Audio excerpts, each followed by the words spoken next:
Hey everyone, this is John and Matthew from Samurai Brothers Wrestling, episode 10 of our podcast. Matthew, it's 10 episodes in. Yep, we made it to double digits. Made it to double digits, and we're trying to work hard on what we can to just talk about what we like and stuff, and get ourselves more informed on how everything is going on in the world of wrestling, especially when it comes to the U.S. and Japan and elsewhere worldwide. So today we're going to kind of talk about the results we've been seeing from, as you know, this past week was the U.S. Open, the United States Marine Corps U.S. Open, which is essentially the biggest tournament in the country at any given time. And so everyone will descend on Las Vegas, where it's normally held. Well, it's the biggest tournament in freestyle. Biggest tournament, yes, for freestyle. Freestyle and Greco. Right, yeah. And, that's where they will get everyone to come in. And as you probably have seen, you've obviously got the senior weight, senior divisions, which is everyone who tries to compete on national level. Then you're going to have U20s, which is, kind of freshmen and sophomores, I think, for college, and then it used to be referred to as the university division. Right. And then U17, which I think was the junior division. Yeah. And then U15, which I think was cadet. But and I noticed that when I've been seeing highlights from, because in Japan they just recently had the Junior Olympics tournament, which, Matthew, I think you remember I competed in that one time, and so they've changed how they're naming the divisions there too. So now it's U17 and U20, which is interesting that they're going, the same way that we're going on it also. So, but I think that's good. Hey, when FILA switched over to UWW, which is United World Wrestling, they're really trying to unite how we're doing stuff, which I think is good, because now everyone's on the same page, and there's not a lot of confusion as to what's going on. But and then they've got, I think U12s and U8s, so it's just all over the place as far as who's competing and what. And then we can't forget the Masters divisions, which is when you're basically a veteran, and you don't have to compete in seniors, you can compete in those once you start hitting your late 20s, early 30s and such. Anyway, so let me just kind of go over what we have so far in terms of, today we're going to just, kind of go over how everything went with the senior divisions. And, because if we try to cover everything, we'd be going probably 4 or 5 hours on just trying to cover everything. But let's see all that we have for today. And so we'll start off with freestyle, obviously, and then we'll kind of go down the list just to kind of get an idea of who did what at this tournament. And Matthew, if you remember, since there's already people that are qualified, this is a major qualifying tournament for the World Team Trials. So if you win this tournament, then you have a seed you're going to be seeded into the semifinals at the World Team Trials. So you don't have to wrestle from the bottom, but and then top 7 in freestyle qualify for freestyle, and the other weight classes too. But if the top 7 that qualify for freestyle can also get qualified for Greco at the World Team Trials, which, again, you and I have been talking about, that they're trying to encourage participation for Greco. And the qualification criteria is a lot more loose for Greco. A lot more loose, because if you remember, if you place top 3 at the NCAAs, then you can qualify for World Team Trials at, for freestyle. But, you don't necessarily have to be. I think it was like top 5. I think if I remember correctly, top 5 at NCAAs qualified for Greco, but then also D2, D3, and NAIA, top 3 winners could also qualify for Greco. So they're really trying to get people to want to, wrestle in Greco. Oh, don't NAIA top 3 qualify as well? Yes, that's what I said. Yeah, D2, D3, and NAIA. Oh yeah, wrestlers from those tournaments also qualify for the Greco World Team Trials. So it'd be interesting. It'd be interesting to see what happens. But so why don't we go into it? We'll start off senior freestyle. Everything's pretty much wrapped up today. It was the last day. I'm not sure what they were doing today, but let's see how they went. So I'm going to go ahead and screen share what we have. Probably one of the other myriad divisions. So I saw here, freestyle 57 kilos for the men's. They had a full 16-man bracket. And I was reading over some of the... Just 16? Yeah, only 16 for 57s. I'm kind of surprised that the 57s were that low attended, because I know that the average man is bigger than they used to be, but you'd think that more guys would try to compete if there's only 16. Right, and because it was only 16, they only seeded down to 4 in this one. Now, one of the things that we saw was interesting was that, so the number 1 seed, which was Townsville from NYAC, he cruised through his first match. He faced off against Greg Diakomalis, which is the brother of Yanni Diakomalis from Cornell. And so he cruised through that match, but then in the quarterfinals, he was upset by Moulton. And from what this looks like, Moulton was losing 9-5, but I have to guess he got a pin at 219. So that is, one of those, you never know what's going to happen until it happens. So then but Moulton ended up making the finals. Now, in the end, Townsville did place, but he placed top, 7th place. So it was Matthew Ramos from the Boilermaker RTC.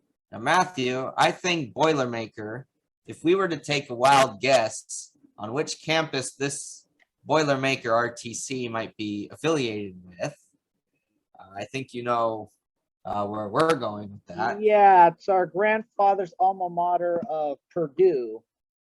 Yeah, I have to imagine this has to be an RTC at Purdue, but I think that's kind of interesting that when you think Purdue in the Big Ten, you don't think of them as really being high competing in. They did not have any All-Americans this year. So yeah, you don't think of them competing highly in any sport really, and then here they are. They're kind of here and there. They're good at playing spoiler. Oh yeah, and this would be an example of that. So anyway, Matthew Ramos, the number 2 seed, did win. So he will get the seeding into the semifinals at the World Team Trials. But Diakomalis actually did good because he finished 4th. But Anthony Moulton, who upset Gabriel Townsville, he took 2nd. So who in the remind me, who in these people are already seeded in qualified for the World Team Trials? I'd have to go back. No, I don't think Diakomalis was I don't think he had made it. I think if I were to go and see, let's Well, let's take a quick look. USA Wrestling Challenge Tournament qualifiers.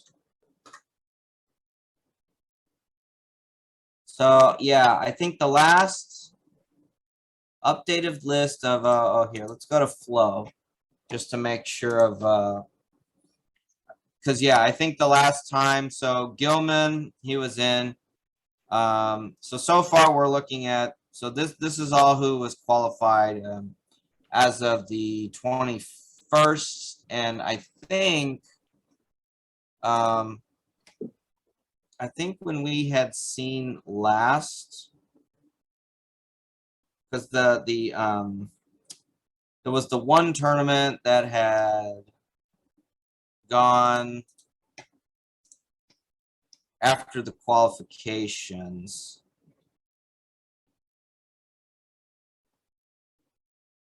Yes, there was the Memorial Tournament that took place in Iowa. Yeah, the Bill Farrell. Actually, no, Bill Farrell.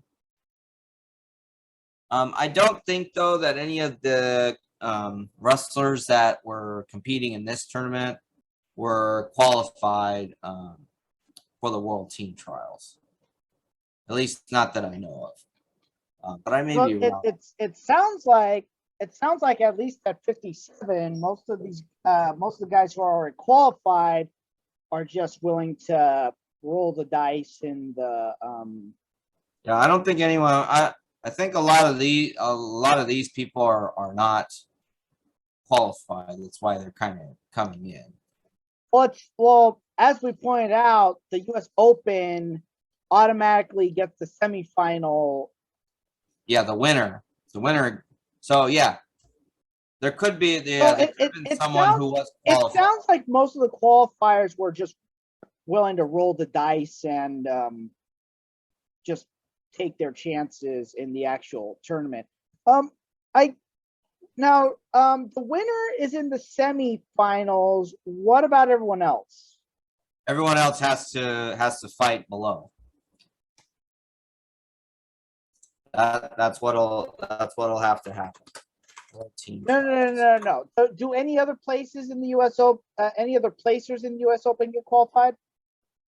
Yes, so the top seven placers at the U.S. Open qualify for the World Team Trials.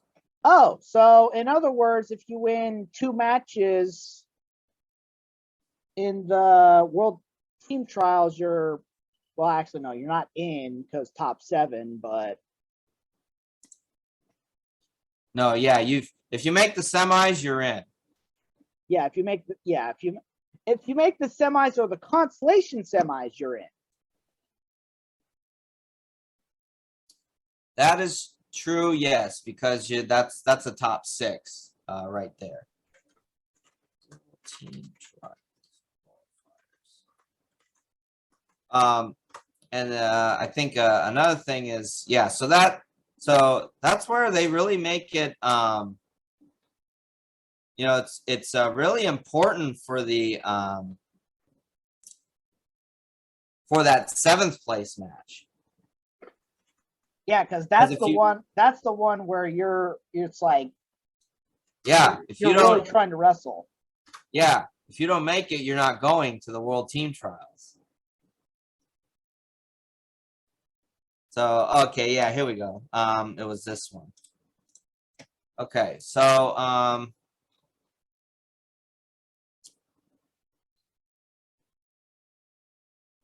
yeah, still not yeah, none of the guys that competed at,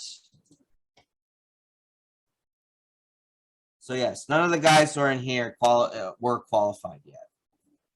So that'll give you an idea of what we're going. So let's move up to the next weight class. I would argue that this was probably the easiest weight class.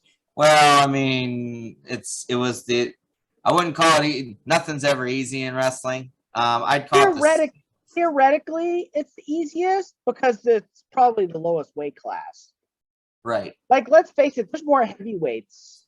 Most likely there's more heavyweights than. Oh, okay. So then you had 61 kilos. Now they have this set up as a 64-man bracket, but when I was kind of like trying to count through everything, you can see this, right? I'm seeing lots of. Are Yes. there?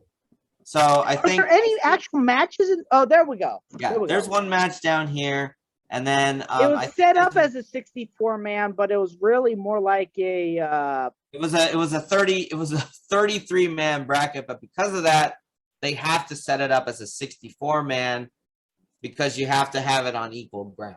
Basically, you're not going to do it like in some other tournaments or whatever.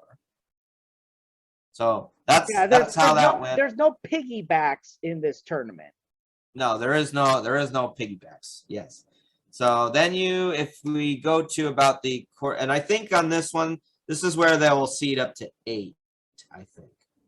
Okay, so they seeded up to 7. So when we get down to the quarterfinals, who did what? Now it looks like all the 6th seed ended up losing, getting to the quarters at 61 kilos. And then you literally had all 4 top seeds make the semis, and so it went exactly the way it was supposed to go. Right, and then the 4 seed ended up beating the 1 seed. So Tyler Graff was the 1 seed, and he ended up, not making it. And then you had, so it was Nico Megaludis, who was the winner from Titan Mercury, and then he beat Joshua Rodriguez from Titan Mercury. So were these guys, were any of the top 7 qualified? Now, I think Seth Gross was qualified as for 61 kilos. So, yes, Seth Gross was qualified, and so was Tyler Graff trying to get into the tournament. So they were trying to get from higher. What it seemed, they were trying right, to get they were competing here with the intention of trying to get the semifinal seed at the World Team Trials. 57. The lowest was 57, right? It's what? The lowest was 57 kilos, right? The lowest was 57. Yes. Yeah. So the 57 kilo guys were just resting, whereas some of the guys at 61 were trying to get the higher seed. Right. They wanted to get that higher seed, but unfortunately they were not able to quite get it. So it is what it is. But they both. So basically, up until this point, a non-qualified wrestler just got into the semifinals. Yes, that's correct. Nico Megaludis. Because this is the latest update. So yes, and they actually did not have a lot of people qualified up to this point. There were only 5 wrestlers that are qualified. So, so in the U.S. Open, theoretically, 61 kilos was a more challenging field than 57 kilos. Right. But it's looking like at the World Team Trials, it's the opposite. So yes, theoretically, here's what we could be looking at, depending on if who all wrestles.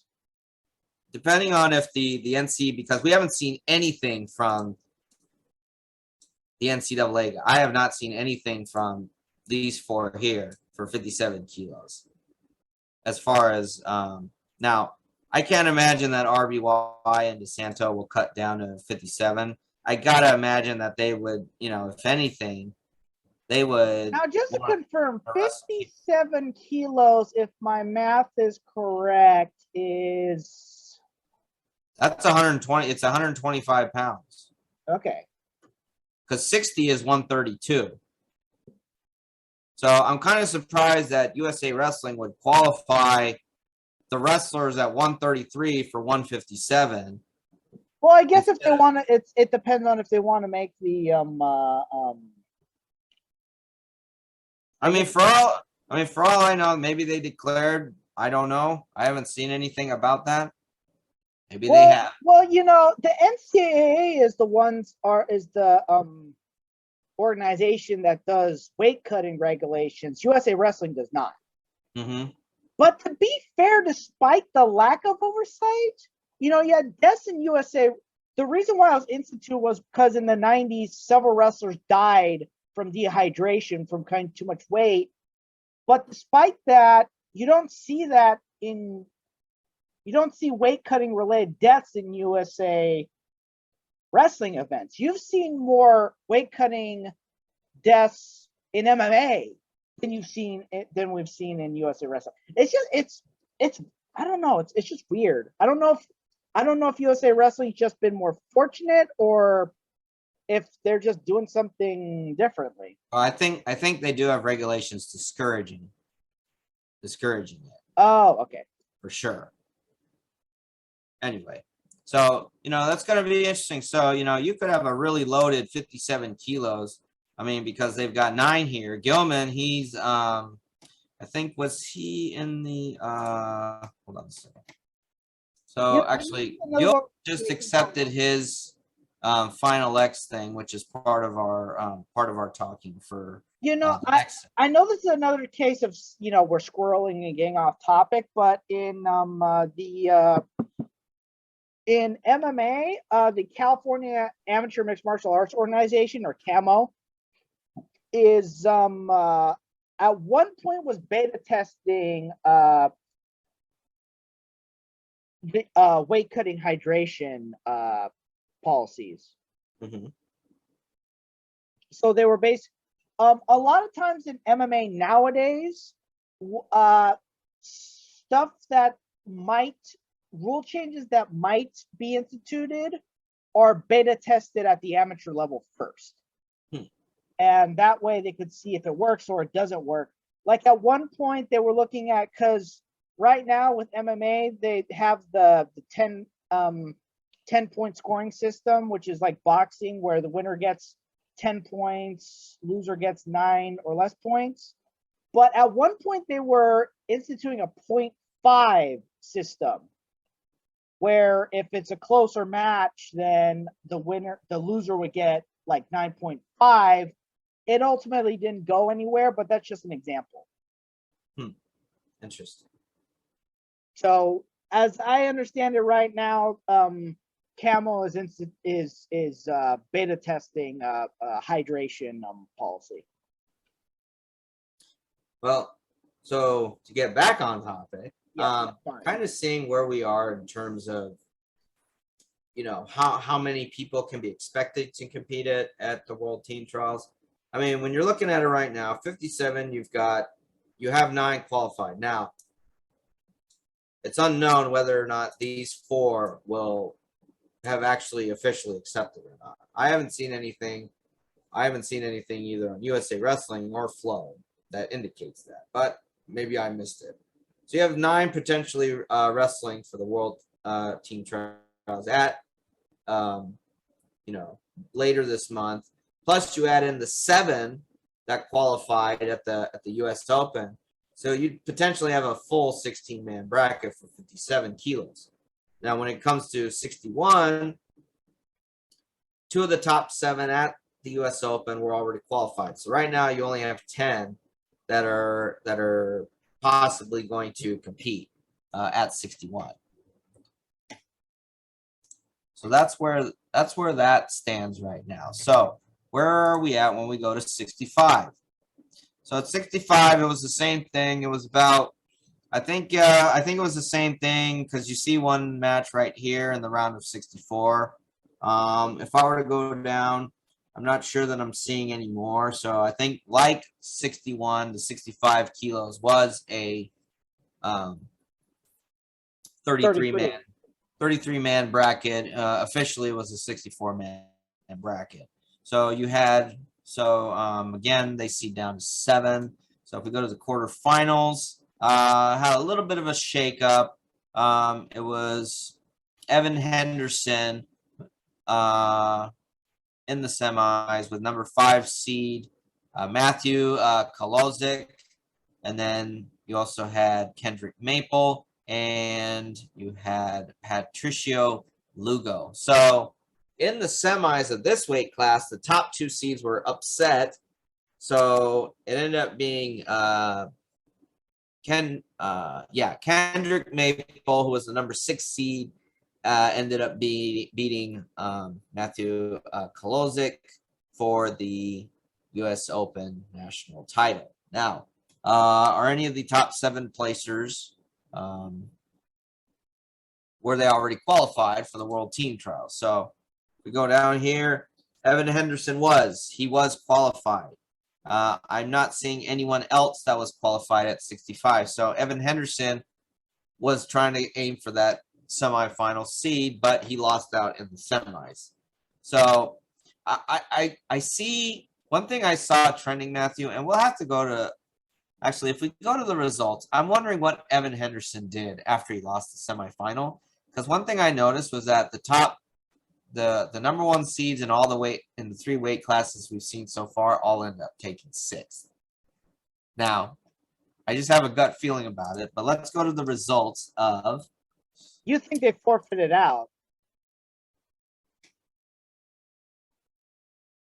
So let me see here. Oops, this is not it. You know, there's always a possibility. I don't know. Where did it go? Why is this over? I'm seeing all these.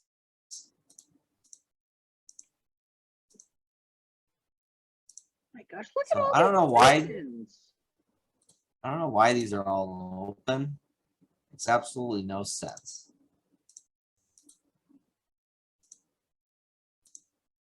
This is the one thing about Flow that kind of gets to me, is how it's really confusing to try and use. Okay, so senior freestyle. Here we go. 5th place match.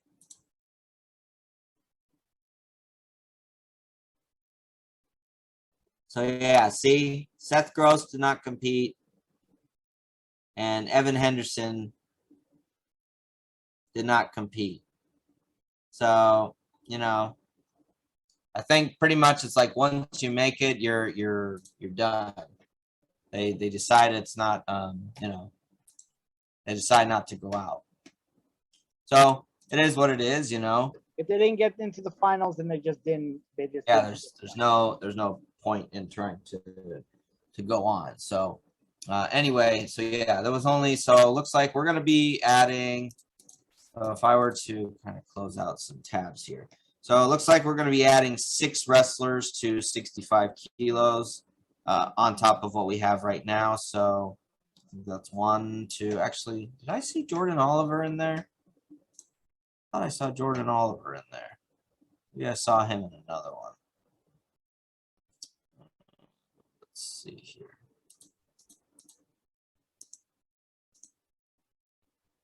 Where's the placing? Okay, so let's go to 70 kilos. So 70 kilos, again, we have a 64-man bracket, but it looks like we have more than 1 match in the round of 64. As you can see here, 1, 2, 3, 4 at least.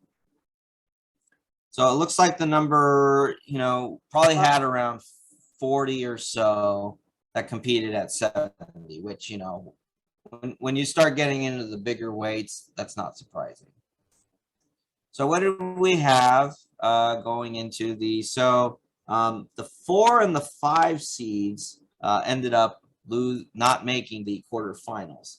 And then the 1 and the 1, 2, and 3 seeds, yeah, here's Jordan Oliver. It was right here. So the 1, 2, and 3 seeds all made the semis, and then Alec Pantaleo, who ended up winning the U.S. Open, defeated Jordan Oliver, who was the number 2 seed, and this was at 70 kilos. So why I'm looking at, there's not a number 6? The number 6 was right here. No. Look at the places. Oh yeah, well that's interesting. That's a good question. Maybe he got disqualified, which would be bad. I don't know. Does that disqualify you from the World Team Trials? I have no idea. He must have. Maybe it's just a mistake on Flo's part, or maybe, you know, I have to double check here. But what's interesting is both Pantaleo and Oliver are qualified at 65 kilos, but they Well, it's simple. are. They were going for the shorter route. So actually, no, I made a mistake. Pantaleo is not qualified at all. Jordan Oliver was qualified at 65 kilos, but he opted to go with the 70 kilo weight class instead. Now, it might be that he's just wrestling a weight class up because he's testing the waters, but he'll probably cut back down to 65 once we get to the World Team Trials. So that is a possibility. Pantaleo, yes, is not qualified here, so we'll see what happens with that. But as far as we know, aside from this glitch with the 6th place person, I think Sam Sasso, I've seen him around too, but it doesn't look like he had qualified. So anyway, looks like we're adding five new or 5 or 6 new wrestlers to the 70 kilo weight class. So then if we go to 74, which Matt, that's probably one of the more competitive. So Jason Nolf, Cameron Amin, some of the names that we. Anything yet? So here's the one match here. Here's the second match here. So looks like it's a 30. There were more people competing at 70 than at 74. Mm-hmm. Yep. So where do we go from here? So 4, 5, 6, and 7 seeds all ended up losing, not getting into the semifinals. Jason Nolf, who we know from NCAA fame, was the #1 seed, and looks like he dispatched his opponents pretty quickly. Now, just Tech Falls. Is the U.S. Open a double elimination? Yes, it is. Okay. Yeah. We just don't see the double because. Well, because if you do this, you'll find consolation and all okay, that. well, yeah, let's not look at that. We don't need to see that. So anyway, Jason Nolf over Josh Shields. And let me see here. So what's the situation like over here at 74? So Dake is the, Jason Nolf was already qualified. He was already qualified, but it looks like he wanted to use this to try and, so he won. So he's the first person we're seeing that was qualified that actually got his semifinal seed by going out and winning the U.S. Open. So yeah, that's the only reason if you're a qualifier to compete in the U.S. Open is to get the higher seeding. Right, get the higher seed. Because that way you only have to wrestle one match. Right. So let me see here. So it looks like, though, that they are. Joshua Shields was. So either Josh Shields or Jason Nolf were going to get the semifinals seed because Josh Shields was in the finals of the U.S. Open. So with that being said, and then what did we have at 79s? So 79s. So it looks like they seeded up to, oh, actually, let me go back because I saw something. So 79s, how many people were actually competing? When you look at it, and here's the interesting thing, Matthew. Vincenzo Joseph got an 8 seed. They actually seeded up to 8 in the 79 kilo class, but doesn't look like there were that many. Again, so it's like a 34 man. No, there's quite a few more than a 30 because here's one right here. Okay. Here's 1, 2, 3.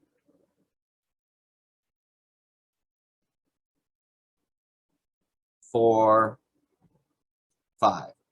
So it's about a 37-man bracket. So if we go to the quarters, you actually had the 7 and 8 seeds making the finals. The 1 and 2 seeds never got to. They did not get out of the quarters. So who ended up winning? David McFadden of Titan Mercury over teammate Vincenzo Joseph from Titan Mercury.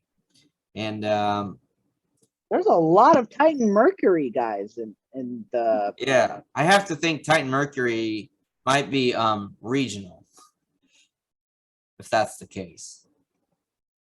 I'll have to go back and look at it, but I can't imagine. Like I know.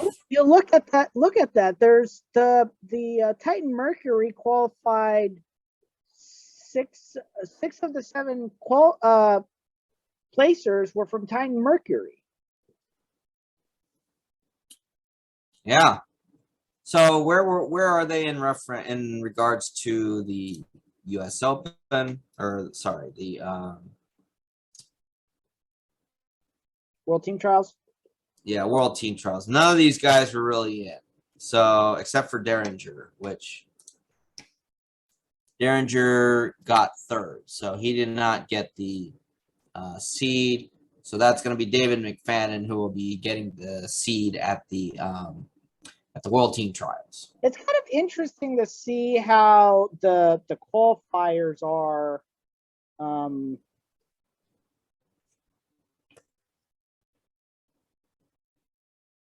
in some weight classes, because some of the weight classes there's more qualifiers, some of them they're less.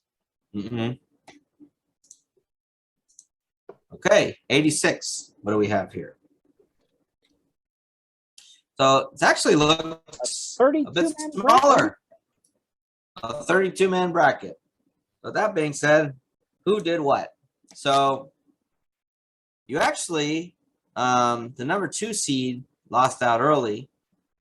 But here we have the number 1 seed, Mark Hall, winning out, and he beat Marcus Coleman. And so where did we have with this? And so in regards to World Team Trials, so what do we have?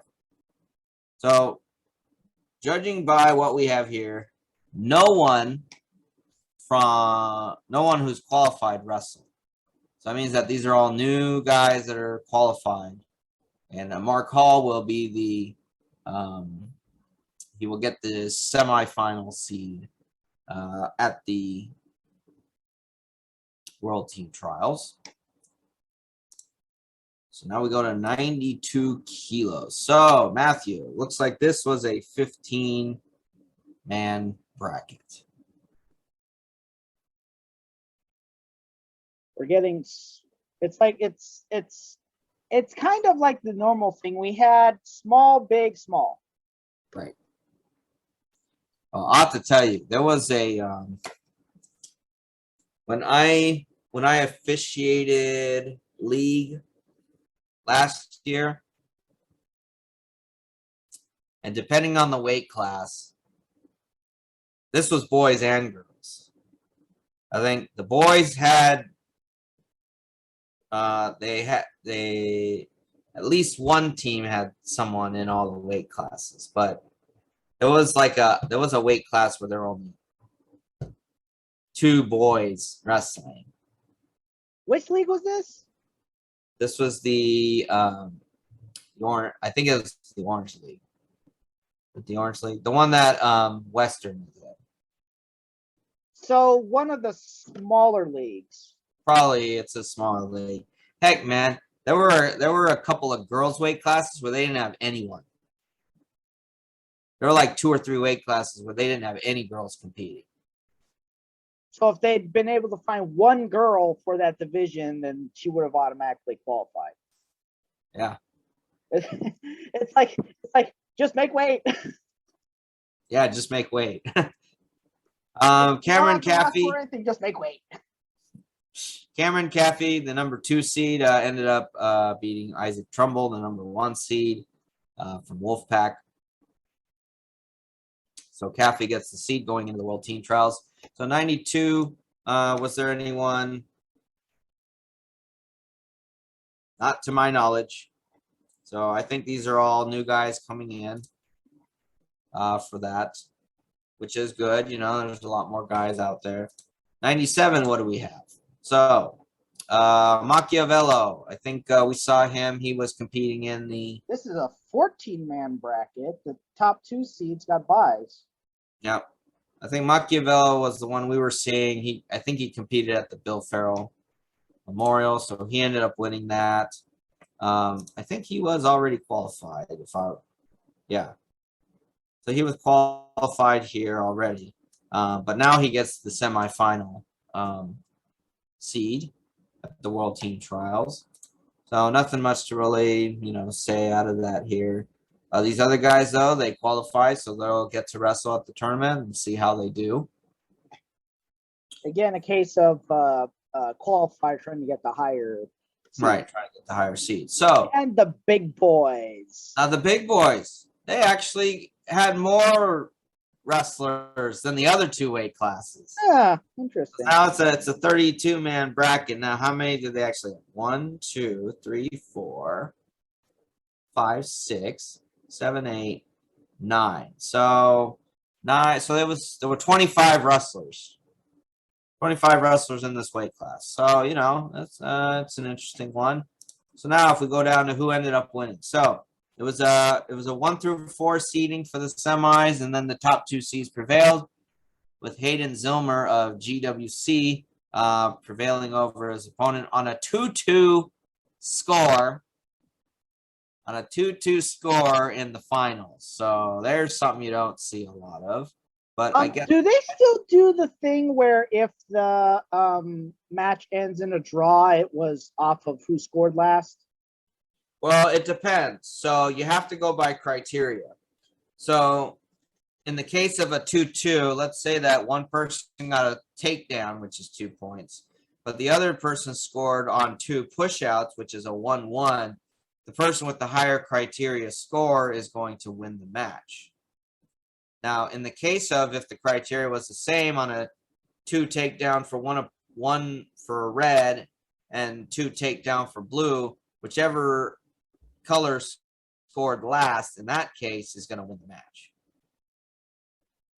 Yeah, because the whole reason why they stopped doing that was they want to get rid of overtime matches. Right, they want to get rid of overtime matches. So where does that put Zilmer in all this? That's another thing that they did hold over from the flux rule change era. Mm-hmm. It's like there were some things. There were some things that theoretically were good about that era. So it was better to keep some the positive things and just do away with the negative things. So Zilmer was qualified. He qualified via his performance at the World Team Trials last year, and again wanted to get the higher seating. Want to get the higher seating, so that's where he's at. So now, Matthew, let's go to the next one, which is going to be the women's. So in the women's, on the lightest weight class, which was 50, you had what looks to be nine women competing at 50 kilos. And then the winner of that was Erin Galston over. That looks more like 10. Was it 10? Yeah, that's 10. Oh, okay, yeah, 10. So then the winner was Erin Galston over Nina Pham. Now, if we look at where they were at, neither women were qualified for the World Team Trials. And actually, if we were to look at, I don't think anyone else out of this group was qualified. Now, I am seeing that there was not a 4. Well, either way, it's another one of those situations where the yeah, I'm kind of interested to see what happened specifically.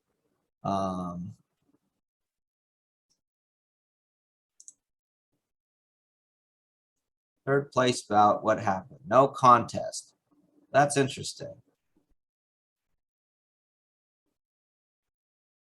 Kind of interesting to see how they'll when USA Wrestling puts out its placers, how they're going to list that exactly. I'm not too sure, but we'll see. We'll have to see. With that being said, so like I was gonna say, it's another one of those situations where the qualifiers decide to sit out. So at 53, you had 9 women competing. And here's the first one where I think we're saying that a non-seeded wrestler won the weight class. And that would be Felicity Taylor of the McKendree Bearcat Wrestling Club. Ended up and actually dominating her opponent, Alyssa Lamb. I don't even know if McKendree even had a women's wrestling team when I was there. Yeah, that's a good. I think because that McKendree, I think, is in Tennessee. I think. No, McKendree is in Illinois. I know because we took one night after classes to go and duel them my sophomore year. But I think there's another McKendree that came up in Tennessee though. Okay. So anyway, I don't think any of the wrestlers were qualified. Oh wait, Felicity Taylor. So she was qualified here. And again went out to get her she got her seed. Yeah. For that. That's interesting. So now if we go to 55. So 55, you had again not a big weight class, but it's a 10 woman. No, it's 11. Oh yeah, it is 11 matches that happen. So looks like this is the biggest weight class so far, which is 10 women, or I'm sorry, 11 women competing. You had a 1-2 matchup in the finals, and that was won by Jakara Winchester from Titan Mercury over Rana Heaton from Sunkist. So what has this brought out so far? Now, one thing I found out was if you remember Victoria Anthony, and I think she was going to compete here, but I think she got injured. So she was not able to compete at the U.S. Open. Well, hopefully she competes in the World Team Trials. So that was... Hopefully it's a minor injury that doesn't put her out for the... hopefully. I mean, she's already qualified. So, we'll just have to see how she does there. As far as 55 kilos goes, who was qualified? For what I'm seeing here, I don't think any of the women here, well, maybe some of them were, but not the 2 top winners were not qualified as far as I can see. So it was another one of those situations where they were trying to get the higher seed and didn't get it. The only one I see is Marissa Gallegos, who finished 4th. But Jakara Winchester was not on here, and I'm not seeing Rana Heaton either. So, Grandview has a wrestling club. Oh yeah, that's interesting. So now if we go up to 57, the weight class is getting a little bit bigger. So what do we have here? Looks like it's a 12 women bracket. But we're seeing here that the winners ended up being Adriana Dorado Marin, the number 4 seed over Cameron Guerin from Titan Mercury. And then Alexandra Hendrick and Amanda Martinez took 3rd and 4th. Now, where does that place them in terms of qualifying? I'm not seeing much. So, again, the qualifiers were pretty important here. Well, yeah, so that means the qualifiers were resting and the non-qualifiers were, something I just thought of, for the, is the criteria that in a weight class where there's non-qualifiers, can 8th still qualify? That's a very good question. Because it looks like that might be the criteria here. Well, if it was, why are they still listing the wrestlers who qualify? Well, yeah, well, because it's this weird thing where it's like some of the weight classes they list up to 7, and some of the weight classes they list 8. So it's like I'm willing to say that maybe in a weight class where there's a qualifier in the top, that they're willing to let an 8th place wrestler qualify. That's a good point. We'll have to go back and look at that after this. Well, let me see that from here. So yeah, I mean, you do make a point. The 6th place is missing from here, and at 59 kilos, Nania Estrella from, looks like Spartan. I think that's the Michigan club. Michigan State. Yeah, she won her weight class and beat I think this is Shotako or Shakwatel. So what I'm willing to deduce by looking at this is that the most new qualifiers that could come out of the U.S. Open is 7.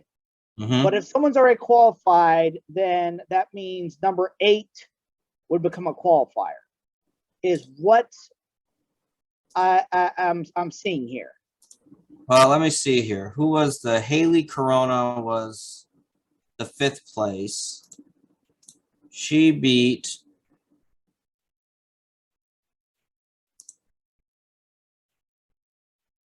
we have to go to the 5th place match.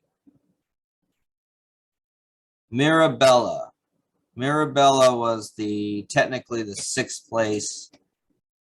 So we have to look for Mirabella here. But she's not on here. So she's not on here. And then she forfeited the 6th place match. So you might be right. Maybe they are, for some reason, if doesn't really say why. That's a good question. But maybe you're right. Maybe they're qualifying the 8th place person because, something happened to the 6th place person. Well, yeah, and then another thing, I'm wondering if maybe no contest, if someone forfeits out, then I wonder if that might affect their qualification. Oh, good question. I'm wondering how Mirabella did because okay, so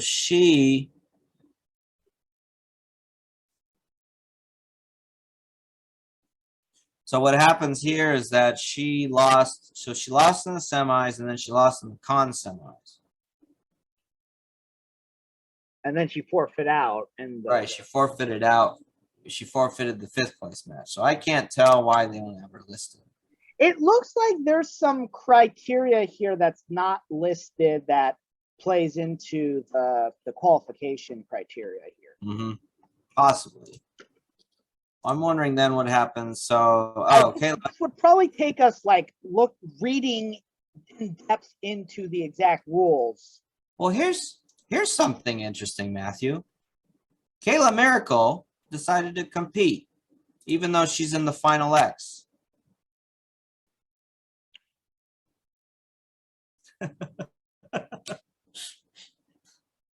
What's she trying to do? Make it difficult for everyone else? That's a good question. Maybe that's the only reason I could think of is she's trying to right here. She's competition because that means no Final X. That means no direct consolation. That means no direct consolation winner. But here's an interesting thing. She, at least our broadcast episode from last week, she had not accepted her Final X invitation. And when I get to when I get to when we talk about the other wrestlers who have accepted Final X, she's not on the list. Spoiler alert, she's not on the list. So trying to figure out what's going on here. But it's kind of a weird one. Did she wait too late and she lost it, or can she technically request? No, she has until I think she has until like May 15th or something like that. I'm willing to bet that she went in there just to keep the competition more difficult for everyone else. Because she got that. That means there's no direct semifinal seed. Mm-hmm. If we're looking at 65 kilos, How many competed you went to quickly? Oh, sorry. So there was round of 16, which technically there was 10 women in this weight class. Uh-huh. If we go to the semis, you had Emma Bruntel of Titan Mercury winning over Mallory Velty. And as far as that weight class is concerned, Emma Bruntel was qualified already. So that might reinforce what I was talking about, because she's already qualified. I don't know how many of those other people were qualified or not qualified, but that might mean that you could. Yeah, I'm wondering. Yeah, maybe you might be right, because they're listing up to 8th place here. It would be something interesting to go over. Yeah, once we find out who all the qualifiers were, because I'm very sure that USA Wrestling is going to release they're going to do a press release that'll show who all qualified after this tournament. And they might list the criteria there. Yeah, they might. I mean, Emma Bruntel was qualified, but she wasn't in the Final X, so that's Forrest Molinari. But Emma Bruntel at least has the semifinal seed going into the World Team Trials. And this is a 9-woman bracket. So number 3 seed, Sienna Ramirez, Southern Oregon Regional Training Center, over Katarina Lang. So where are these women at in terms of, so 68 kilos? Doesn't look like anyone. There were only 4 that were qualified so far. And it looks like none of them that were already qualified are competing. So this will be interesting. So you basically added 7 women to the bracket by way of that. So it'll be interesting to see what happens. Oh, here's one, Matthew. Kyra Cantillo. She is an alumni of Santa Ana College. Ah. Well, that's quite a nice surprise there. And she took 7th. So she went to Grandview? Looks like she's at Grandview now. I'll have to talk to Doc Apodaca. See how that's going. Well, that's a nice surprise there. I like nice surprises, especially when it comes to Santa Ana College. Yeah, the reality is that's the only wrestling program for you that have strong ties to, at least stateside. So so this is interesting, Matthew. 72 kilos for women's, 7 women competed. So must be very nice for all of them, right? Yep. So were any of them qualified? 72 kilos. There were only, let's see here. Only 4 women were qualified so far. Were any of them? Now I forgot, for the challenge tournament, for weight classes that are not qualified, is that essentially the Final X tournament, or does the Final X tournament? Right. So what happens is that if there is no wrestler in the final X, what they do is that in the challenge tournament, they will wrestle up to the finals. And then the two finalists move on to the final X. So they don't even wrestle the finalists at the No, they challenge? don't. No, if there's no one that's already in the final X, then those two wrestlers will not wrestle until, depending on if their weight class is in Stillwater or it's in New York. So yes, they won't. If there's no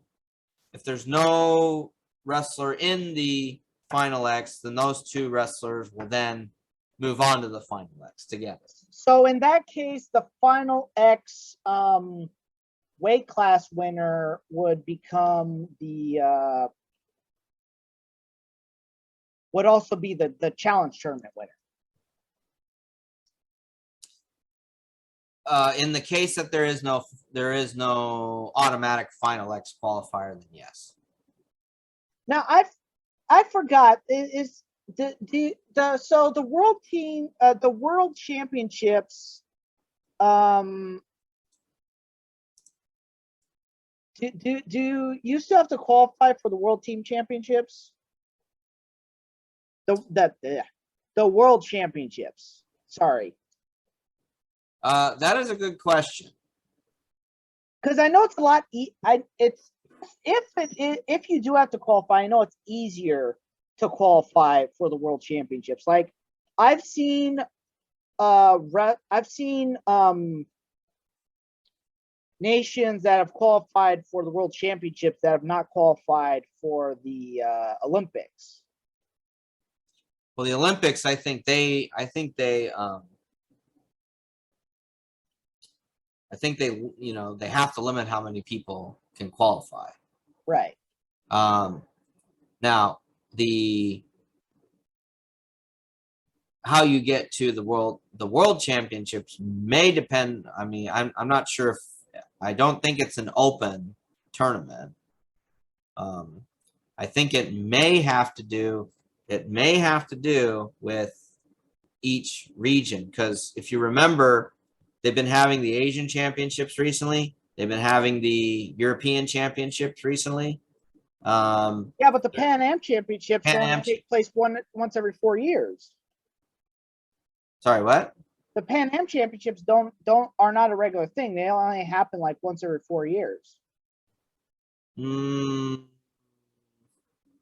don't think so. They're not a regularly well. Because my understanding is Pan Am is the region that the U.S. belongs to. Right. And then you've got Oceania, and I think you've got Africa. I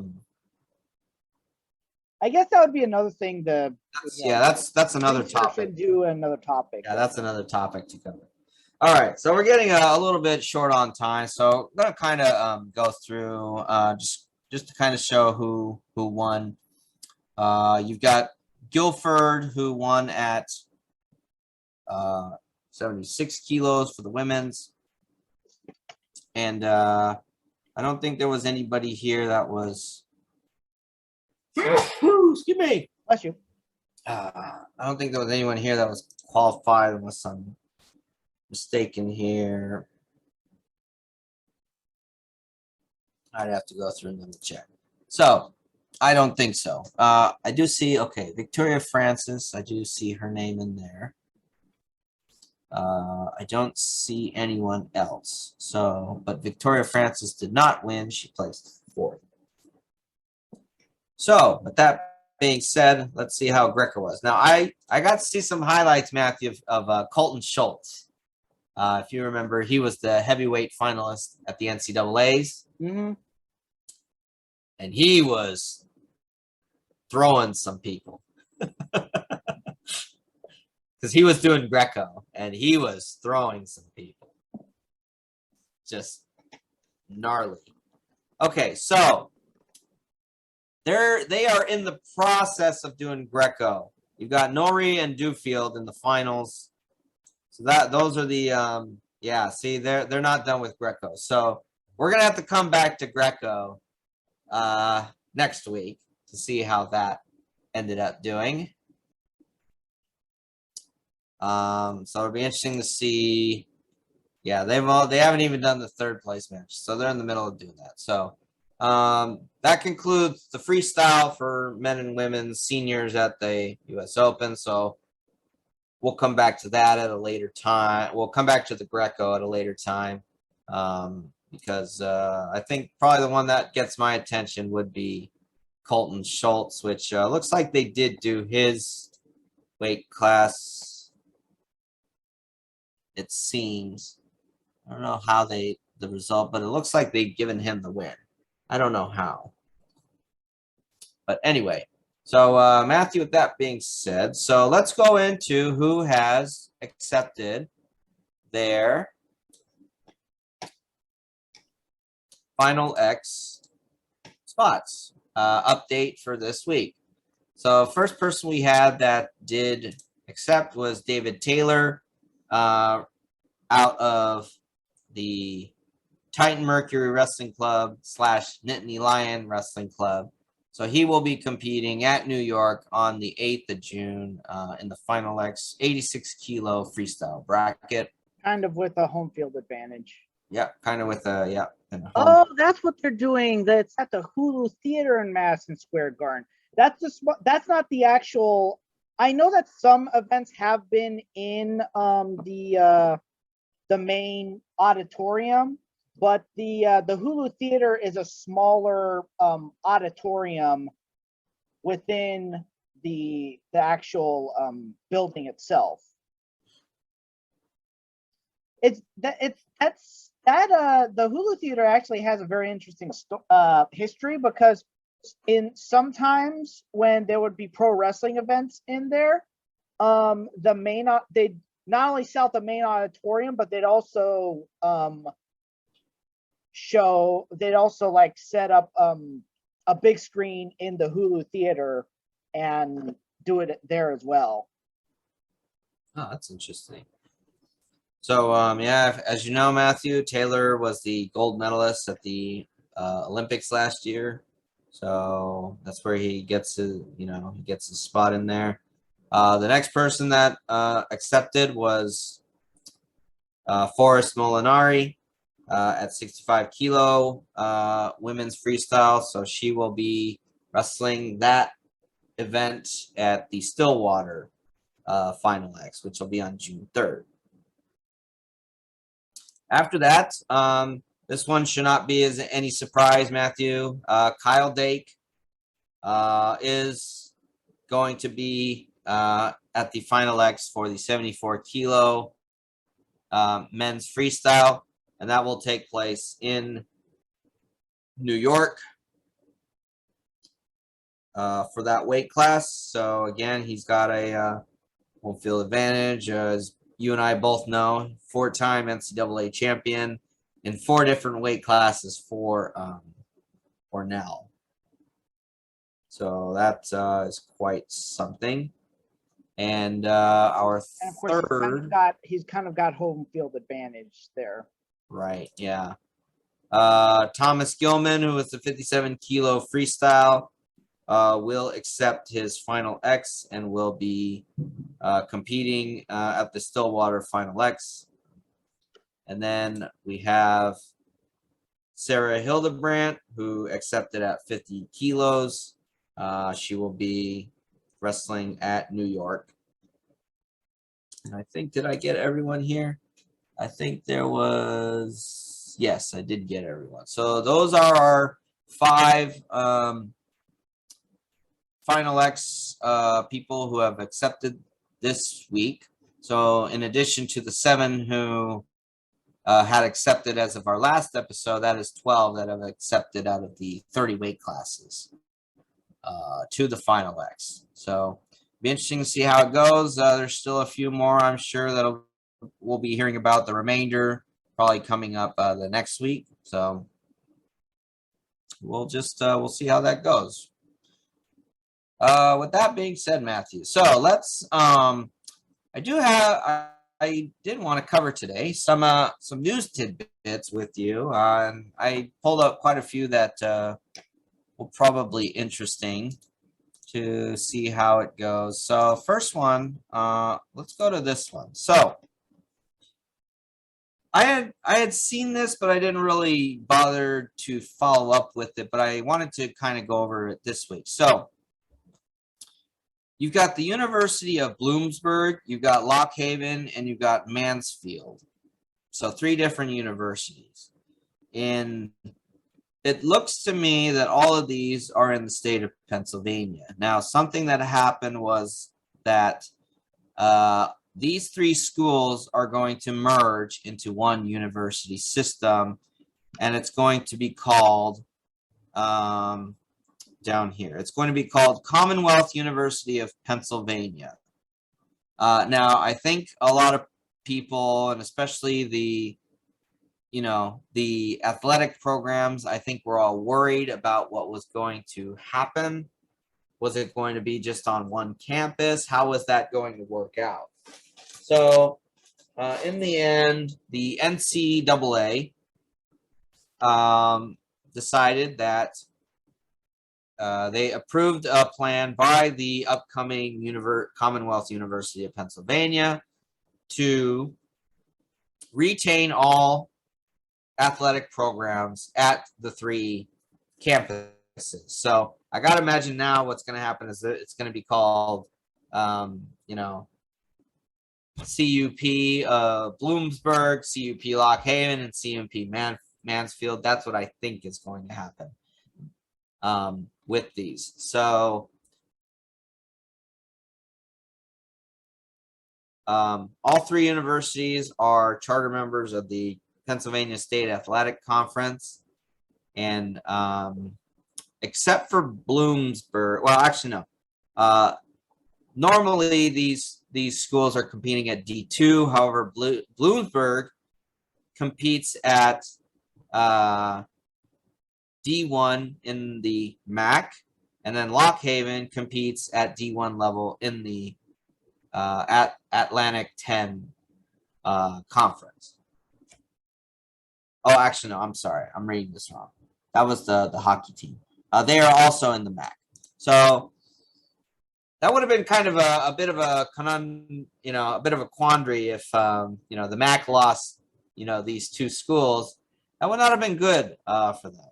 But I'm glad to see that they'll be able to retain the programs, because the last thing we need is for D1 programs to be. Yeah. Now remind me, how many of these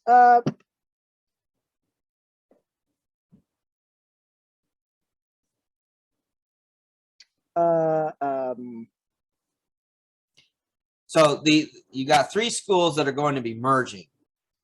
Right. And they're going to be under one name. And the problem I think that was being faced was that how is it going to affect the athletic programs?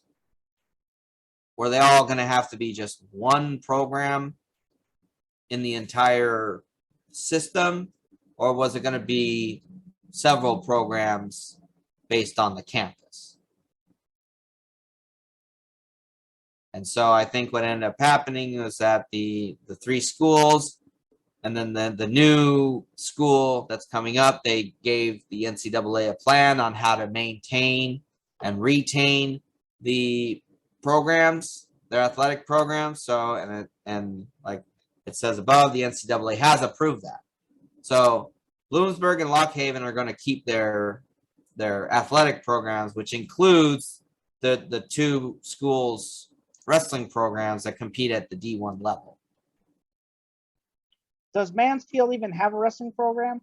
No, when I looked at it down here, it said that they have 13 athletic programs that include football. So no, they don't have a wrestling program. So it doesn't really affect them as much as it affects Lock Haven and Bloomsburg in terms of wrestling. So they're basically going to be Commonwealth University, Pennsylvania, Bloomsburg, Lock Haven, and Mansfield are going to be their individual locations. Right. And it says here they will retain their existing logos, mascots, colors, and traditions. Yeah. Existing foundation in the Illinois Association with campuses. So they're under one system. It's like the UC system. Kind of, yes. It just sounds it sounds like they're under one system, but they're just, you know, they're still independent. It's not like when Long Island University merged and all those programs were being merged together, which didn't affect the wrestling program because it was only one wrestling program, and it was the D2 school that went D1. So it wasn't that complicated situation. Now, if all three had merged, that would have been complicated, because then it's like, well, which president or what? It's like who maintains what positions and blah blah blah blah blah blah blah. So, which wrestlers do you keep? Right. So, because you know you can only do a 30-man, the 30-man roster. So right. It looks like they found a way of maintaining things. It doesn't, which is nice. Which is nice to hear. It's one system. It's different campuses, so right. It's like I said, it's not like Long Island University where they decided, oh, we're gonna merge campuses, and then all the teams that all the teams that were. My understanding was they were just maintaining all the D1 teams, and it's just like, well, D2 players you can try out for and it's just like people on those other teams were not happy. Fortunately, like I said, wrestling and several other sports where they were the sole sport between the two teams was unaffected. Yep.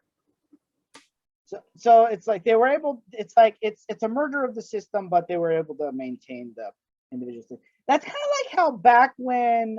That's kind of like how when Lindenwood developed their own system, and they created the Belleville campus, and Belleville had their own sports, and wrestling was one of the sports for a while anyways. At some point they cut the wrestling program. So all right. So it sounds like they were able to maintain things. They put them under one system. It's kind of like how, again, like, at SAC, you're able to take classes at either SAC or SEC.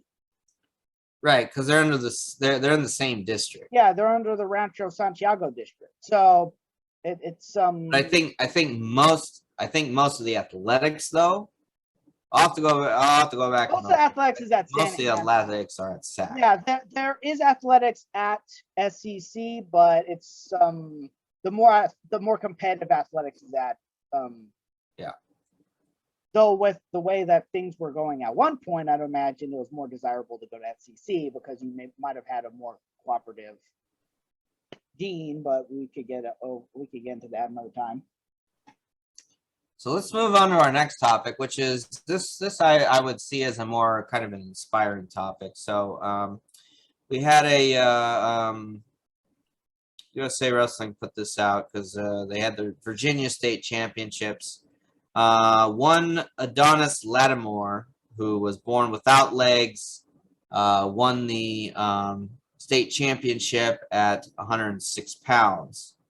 And so, I think it's just one of those things, that, and it, from reading this article, he was the youngest of 4 kids, born without legs, and he also had a few fingers missing also from one hand, talking about how his parents, in order to accommodate his needs, changed jobs and such, and they also want to make sure that even with his certain disabilities, though, that he could be self-reliant, and they want to make sure that they were making that be possible for Adonis.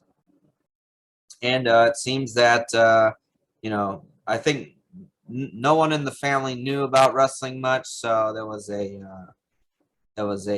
he brought home a flyer one day, and just getting down that path, just learning stuff, and eventually, what I'm seeing though is that, if you want me to send you the link, I can do that. But I think just he worked hard and was consistent, and just figuring out how to do stuff. It does look like he had he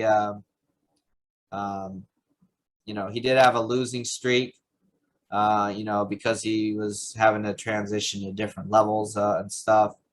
And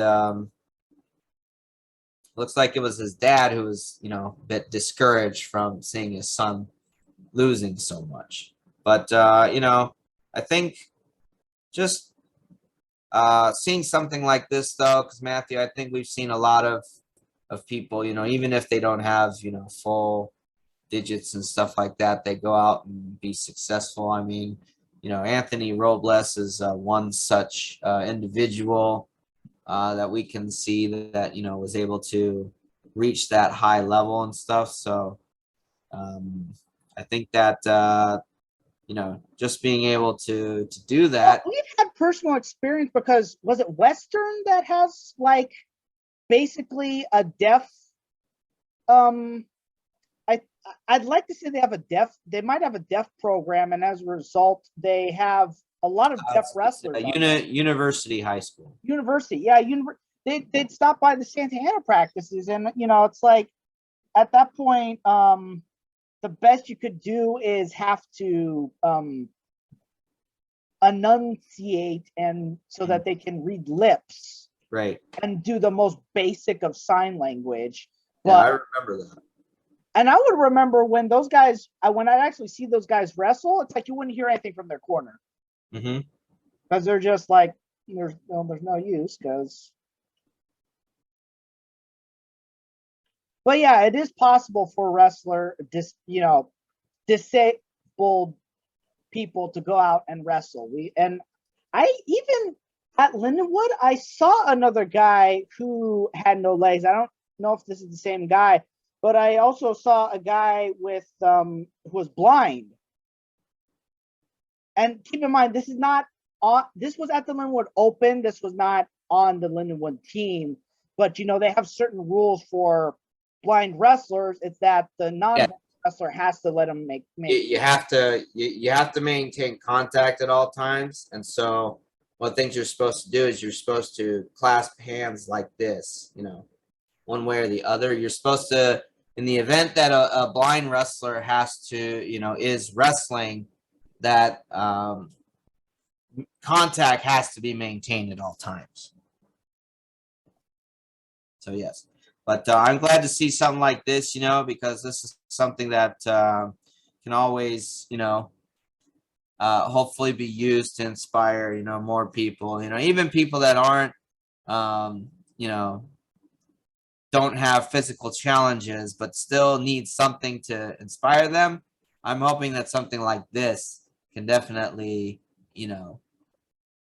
make them want to go out and be more than they might be right now, especially with how things have gone, with COVID really put a stop to a lot of people. So hopefully this will be inspiring to a lot of people going forward. Well, and then of course we talked to, it's like you mentioned Anthony Robles, and he went out and won the NCAA championships this year. He wasn't even seated in the top 4. As I recall, he was seated 7th, makes all the way to the finals, and beats the defending NCAA champion 9-0. And it's I was staying with the Wrights at the time, but they're like, oh my gosh, look at this one-legged wrestler goes out. Yeah, it's just like, yeah, that's just one of those like inspirational things where it's just like, yeah. And as I think he now does commentating for ESPN now. Yes, he does. He does He'll do the NCAA, the ESPN broadcast. But he was also another one of those examples where he's like, thank you, Arizona State, for continuing to stand by and maintain the wrestling program, because there were multiple times that they almost cut the program before he even started wrestling. So if that hadn't happened, he might not have wrestled in college at all. But he was able to go out there and inspire. And at one point, he was actually being marketed with the Pac-12's material. What they were saying tournament of or conference of champions, and using him as one of the selling points. Yep. So congratulations to again Adonis Lattimore for winning the state championship and being an inspiration to many more to come. Hopefully. Now I forgot. Did they say that he might be moving on to college wrestling? So if I were to go down here, see, after the winning the title and appearing on ESPN, have been busy with media requests. Exposure has helped generate college offers. Family's working through. Family has to deliberate where Adonis will wrestle next because they have to think about factors beyond the usual. You've got terrain, weather, accessibility. He is helping to coach the spring team, but he'll probably make a decision later on. So it'll be interesting. So he'll probably end up going to, if he gets offers from a college with a more milder climate, he might have to go with that. Yeah, I have to guess either NAIA or D2. That's probably the because there's not that unless he gets an offer from Arizona State. He's train with Robles. Well, I was talking more along the lines of Arizona. Actually, Arizona State, I can't. No, they're in an area where it doesn't snow. There are certain parts of the desert that actually snow, but I was probably thinking more Utah than I was Arizona. All right, so let's move on to topic number 3 for the day. So I haven't had a chance to go over this one yet, but it looks like this might be Real Pro Wrestling version 2.0. American Wrestling League to launch fall 2022. They're having Q&As at the U.S. Open. So American Wrestling League is more like Real Pro Wrestling 3.0 because about 5 years ago they had Aegon Wrestling and what's the thing called? Actually Aegon more closely resembled actually Aegon was the beginning of those one-off tournaments, but the one that more closely resembled it was Tour ACW. Because those were actual tournaments with payouts, and the rules actually closely resembled Real Pro Wrestling. And I think Teague Moore, who was a Real Pro Wrestling alumni, hosted that. So this would be more like Real Pro Wrestling 3.0. So they announced plans to launch the league, and it is going to be a freestyle only league. Inaugural season will begin in fall of 2022. Q&As are being offered during the U.S. Open. It is owned and operated by Andrew Barth, who is the founder of the Titan Mercury Wrestling Club, and Rich Puleo, alumni of Penn State. The AWL will field dual meet teams of men and women freestyle, which is what they call a groundbreaking venture not yet seen in professional sports. So what you're listening to that so far, what's the difference between how they're saying they're intending to do this versus how Real Pro Wrestling did their operations? Math, if you want to kind of just maybe if to the best of your abilities, give us a summary of how Real Pro Wrestling operated in their matches.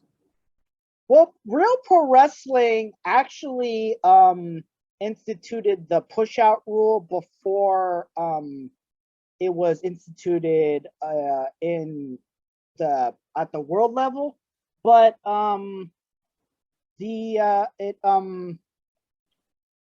it was mixed rules because there'd be times where you could where they would have a Greco only in certain situations. They'd have a Greco only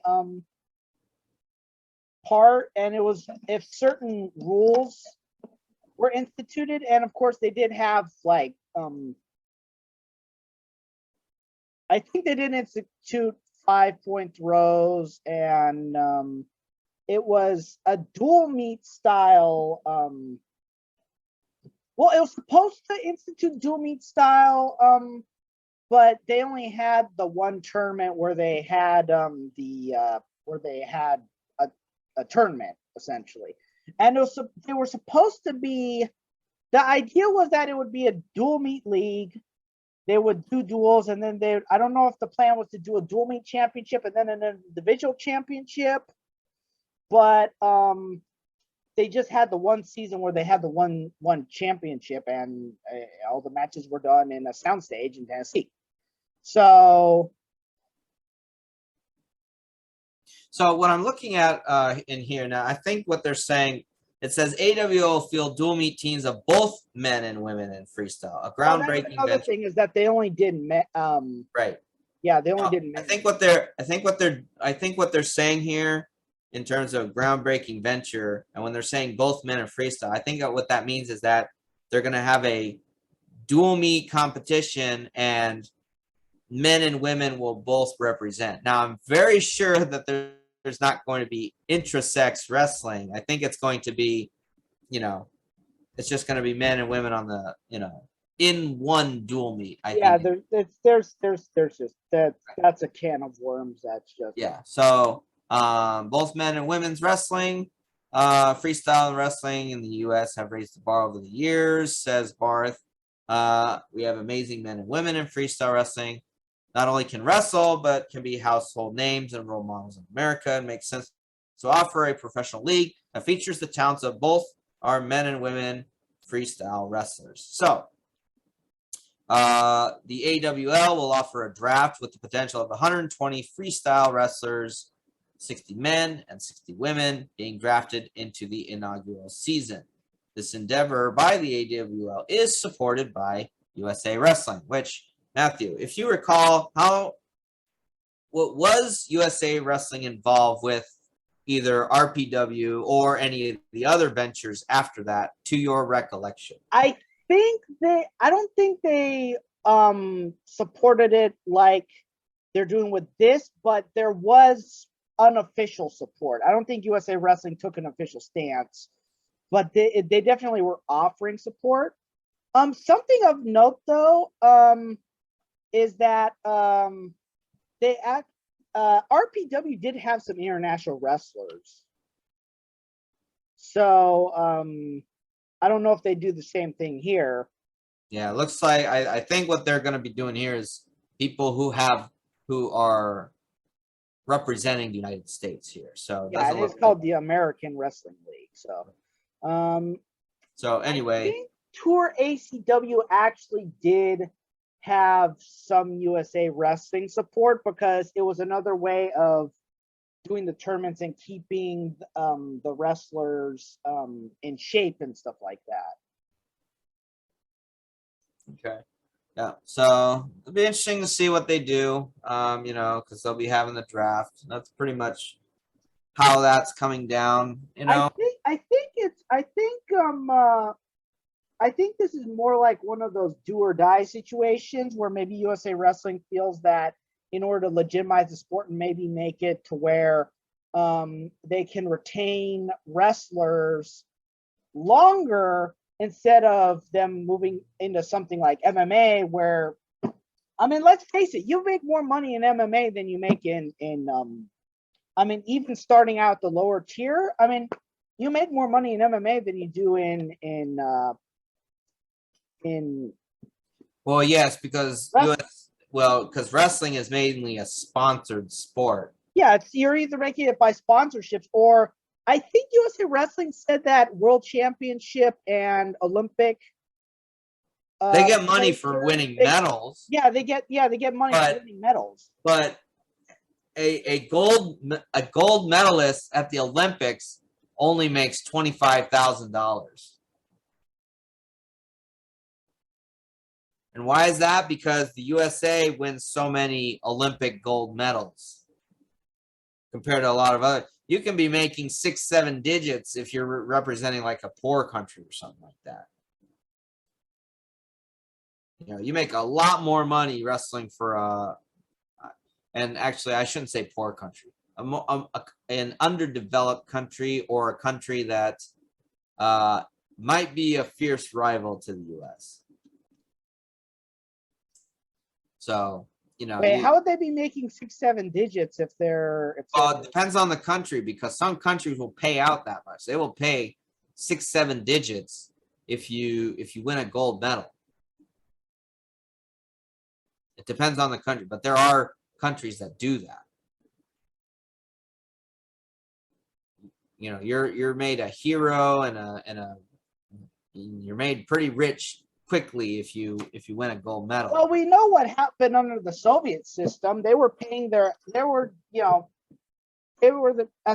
essentially they were professional athletes. They were either officially in the military or officially given government jobs, but they were given they just had them fill out paperwork for 2 hours or something like that. Yeah. They didn't have them do. They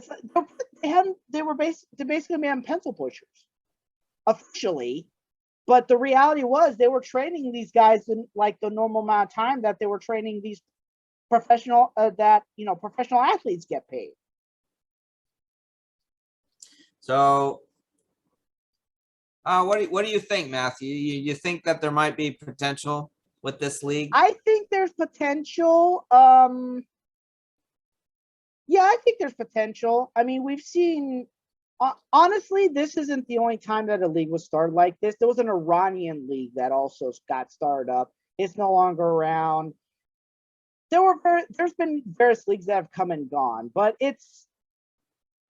I would imagine that the single events that are more like MMA fight card style events, that maybe if they did this on does it say there's any broadcasting plans or anything like that? There's no details, just that they're starting. So I would imagine that if Flow Wrestling, I would imagine the platform. Oh yeah, Flow Wrestling is involved, and if they're broadcasting it, then yeah, there can be some money in here. I mean, it's. And I guess it would depend on how much they're paying the athletes. The reality is, any venture like this, because for example, let's throw out MMA as the best comparison. There's a lot to run an MMA promotion. The fact that the UFC has been around for 30 years? It started out in 93? 30, yeah. No, 30 years. Now. Yeah, 30 years. Next year. Mm-hmm. 30 years. The fact that it's been around for that long of a time, it's gone through 3 or 4 different ownership transitions. It was partially owned by the Gracies. Then Semaphore Entertainment Group bought them out. They went broke. The Fertittas bought them out. The Fertittas struggled for 3 years before it finally started becoming successful. So that the fact that they were able to sell something they bought for $2 million for $4 billion, that's a tremendous turnaround. Bellator's gone through a transition, some leadership changes as well. They went from being independently owned to now being owned by Paramount. PFL's gone through some leadership changes too. They went through a leadership change as well. They were originally known as World Series of Fighting. They got bought out by a new parent company, and they're now the PFL. So it takes a lot to run a promotion, and there's been some other submission grappling promotions as well that have come and gone. it takes a lot to be able to get up and running a promotion. And then, like, for example, Real Pro Wrestling, I think they were like doing regional qualifiers for like a second season. And then from what I've read, there was a hostile takeover. And they essentially, but there were plans to turn it into something big. So there's a variety of things that go into starting up and running, let's just say, combat sports promotion. So there's a lot of things that go into something like that. So, and let's be honest, when it starts, it's gonna be a niche thing. It's gonna be very niche. It's gonna take a lot in order to try to appeal to wider audiences, especially, let's face it, it's gonna compete with pro wrestling. This is real pro wrestling, and then there's choreographed pro wrestling. So it's gonna take a bit in order to it's gonna take a lot of effort. It's gonna take a lot of funding.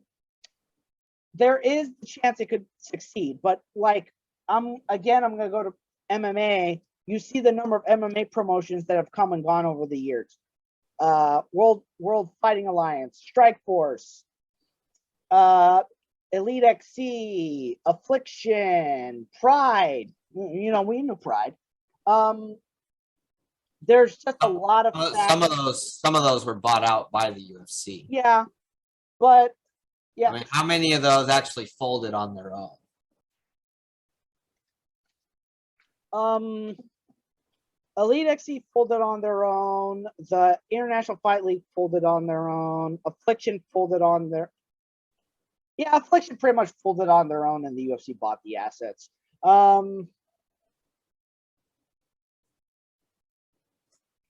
Yeah, so some promotions were bought out by the UFC. Others died. Unceremonious deaths. So, yeah, it's just one of those things where it takes a lot of time and effort in order to get something like that going. But it can be rewarding, especially like if they were to do, I don't know when exactly they would do these seasons. It would probably be one of those things where they'd have to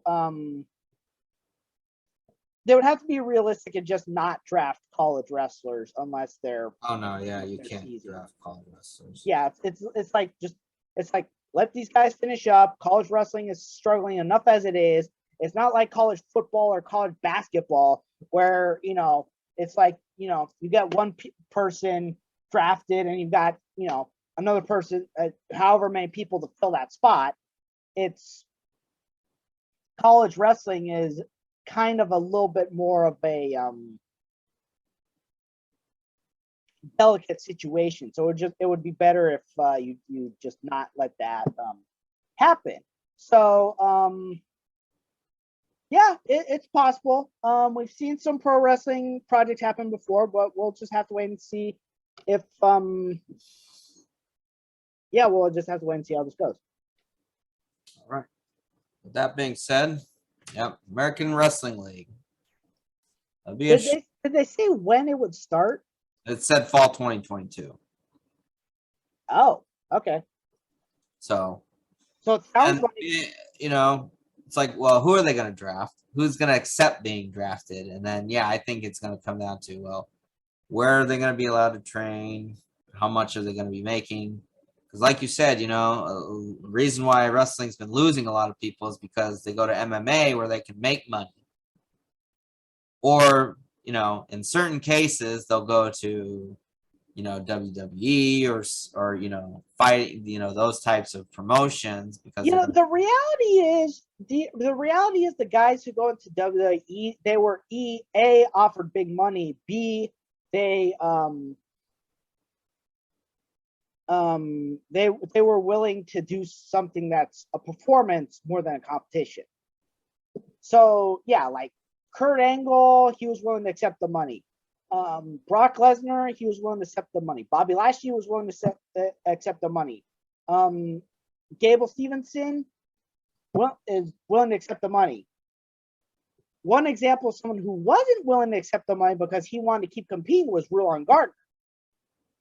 And he competed for another 4 years, got his bronze medal after surviving he knows how much stuff, and even competed in Pride once.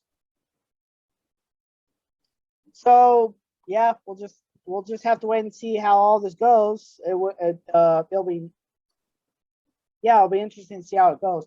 I would imagine that just at the start, they're probably going to be drafting.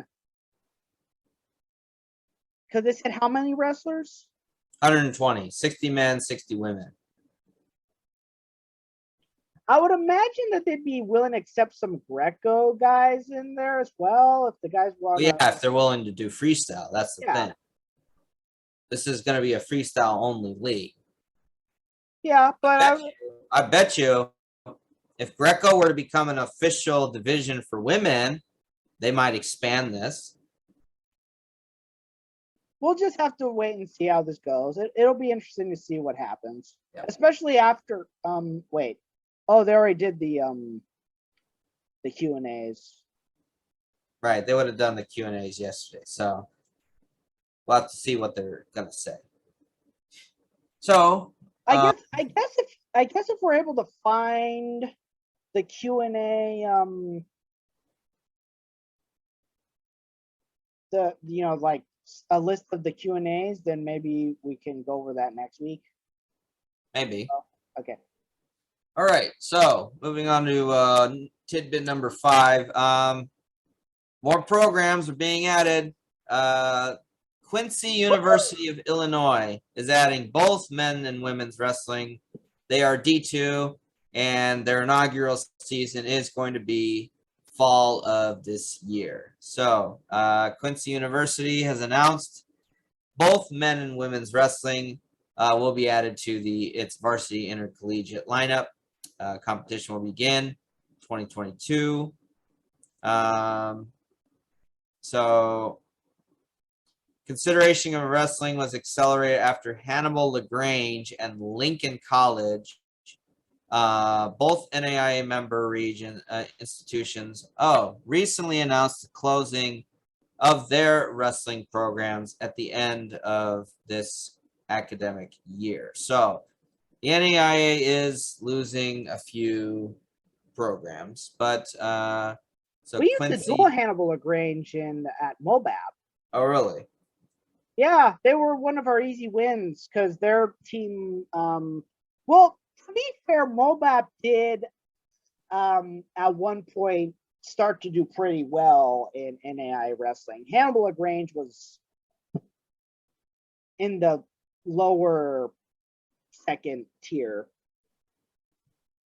So anyway, yeah, so they're going to be coming up, and yeah, and that's a good thing, at least if you're, and this will probably happen, you'll have, and especially when it comes to NAIA, I would imagine that NAIA is probably one of the easier divisions to start up a wrestling program. Wouldn't you agree? Yeah, because there's not as many regulations and stuff like that as the NCAA. NAIA doesn't have as many. They conform a lot of their rules, but they don't have as many. It's a little bit more loose. So yeah, it's definitely easier. I mean, we've seen that happen. But on the flip side, what that could mean is that depending on if the program is successful, or if whether or not it's gaining a lot of support at the same time, it could probably be one of the easier places to end up having the program dropped too. Unfortunately, yes. So anyway, but that's good. That means that we will have another program in there. And looks like this is. Yeah, but these guys are D2. What? These guys are D2. Yes, they're D2. But the programs that we're dropping are NAIA. Yeah. But still, that's good because, this would, I guess what this is placing. Yeah, fill the gap. Because Hannibal LaGrange, are they in Illinois? No, they're in Missouri. They're in Missouri? Yeah. Well, because I think Missouri and Illinois are really close to each other, aren't they? They're right next to each other. Yeah. Yeah. So. Like there's a part of Illinois referred to as East St. Louis. It's kind of like how Kansas City, you have Kansas City, Missouri, and then you have Kansas City, Kansas. Right. All right. So yeah. So hopefully there's gonna be some good things coming out of this. You know, and we always like it when more programs are added. You know, we've reported on that several times during our doing this this podcast. So, you know, hopefully we'll, you know, get to see more, maybe a few more added before the new season starts. We'll see. We'll see. Okay, so we have another state that is sanctioning women's wrestling for high school. North Carolina has joined the fray, Matthew. Isn't that the state where that one girl recently won the state championship in men's wrestling? Was that South? I would not be surprised. In fact, yes, here it is. 9 women have qualified for the boys state championships in 2021, and Heaven Fitch became the first girl to win the title in 2020. So yes. So the season for them will start in 23-24, which is kind of interesting that they would wait a year, but there's probably a lot of rules and logistics involved with that. So it's like, okay. Well, when, for example, are the DC schools supposed to start? You mean the D2 schools we just talked about? No, Washington, DC. Oh, that's 23-24. Oh, so the same time frame. Yeah. So it's not unusual. Right. So North Carolina will be the 35th state in the country to have sanctioned women's wrestling. So that means that there's 15 more states to go, and you have to remember Mississippi is the only state in the country that does not sanction boys wrestling either. So maybe at some point, I gotta imagine though, if Mississippi were to sanction wrestling, they gotta be sanctioning both at the same time, would be my guess, if they were to sanction it. But oh yeah, Mississippi doesn't sanction wrestling. yes, that's correct. It's one of the few states not to, right? It's the only state not to have high school wrestling. Yep. Okay, so last thing. Is it the last thing? No, this is the 6th thing. Matthew, bit of the end of an era. California Baptist University head coach Lenny Zaleski will be retiring after 11 years at the helm of CBU. So he saw them through the I think he saw them through the NAI to D2 transition, and then he saw them through to the D1 transition. Well, he's getting up there in years. So, yep, he's going to be retiring, and so let me see here. Overall, he had a 71, 70, and 1 record at CBU. Is a 17-7 mark in conference and 4 top 3 national finishes. Lancers also won best program 13 duels with Zaleski at the helm in the 14-15 season. He was named Rocky Mountain Athletic Conference coach in 2016, and he was the NCAA D2 Coach of the Year in 2017. So really, he's in the Alaska Wrestling Hall of Fame. That's have to see how that one works. Obviously, the Iowa Hall of Fame, and then the California Hall of Fame. So let me see here.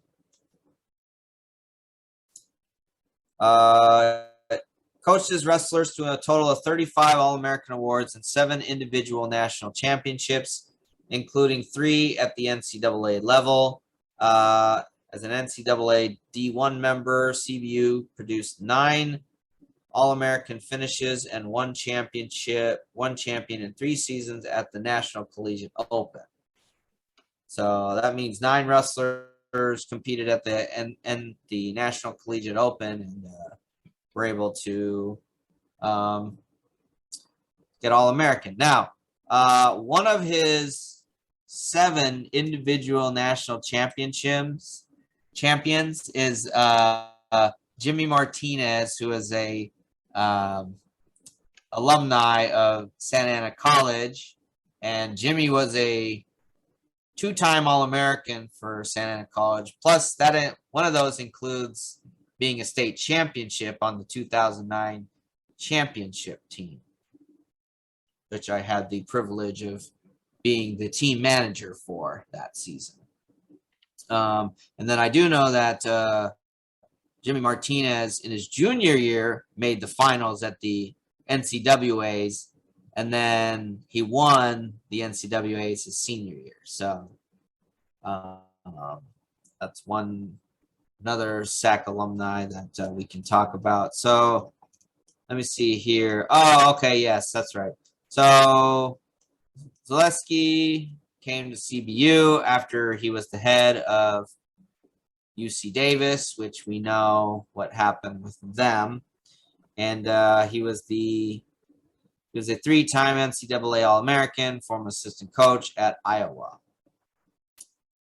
And so he was at Davis until the program was dropped. And then he had Pac-10 placers, 4 conference championships, the 4 conference champions, and 27 student athletes who qualified for the NCAAs.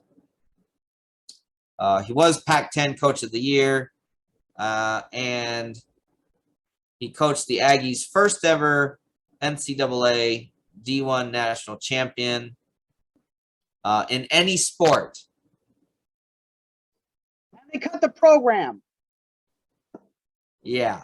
They've had 1 national champion up until that point. They cut the program. First national champion, and then they cut the program. I don't get, in all due honesty, I don't get how some of these administrations work.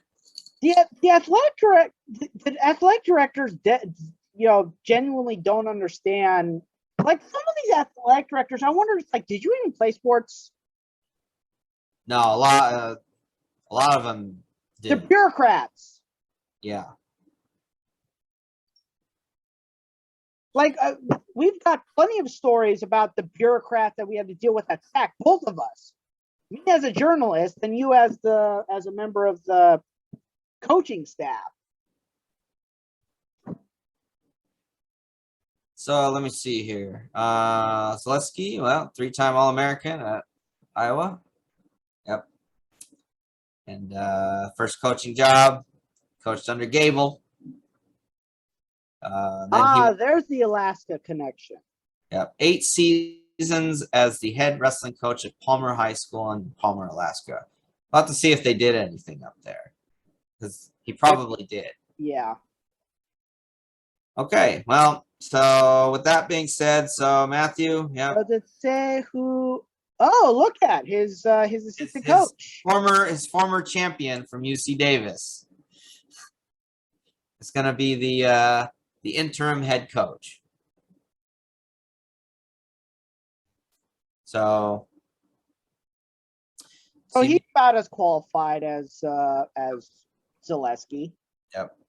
So CBU will be joining the Big 12 next season after it received a letter of intent from the conference regarding affiliate membership starting in 22-23, contingent on a successful completion of its NCAA D1 4-year reclassification process, which I very much hope that the NCAA will clear them on.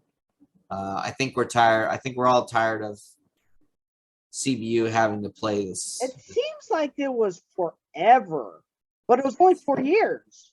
Yes. Co-2020 National Collegiate Open Coach of the Year. Yep. All right. So, well, thank you to Coach Zaleski for the many years and for the For the many years of service to the wrestling community. I So, wonder what his little brother's doing. Yeah, where's he at right now? He went he's not at Oregon anymore, right? He was the head coach at Oregon at one point. Yes. When what's it called?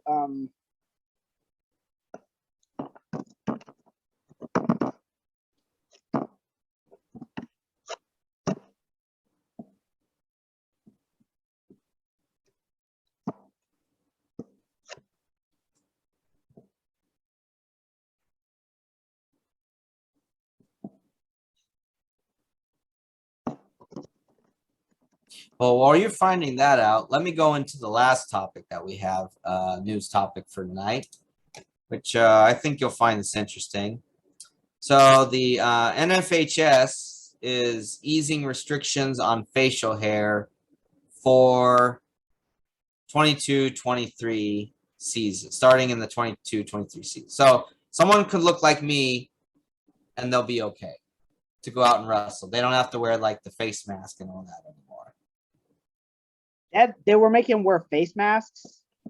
Oh, remember the mask that you wore when you broke your nose at one time? Yeah. So one of the ways that people were getting around it was wearing the face mask.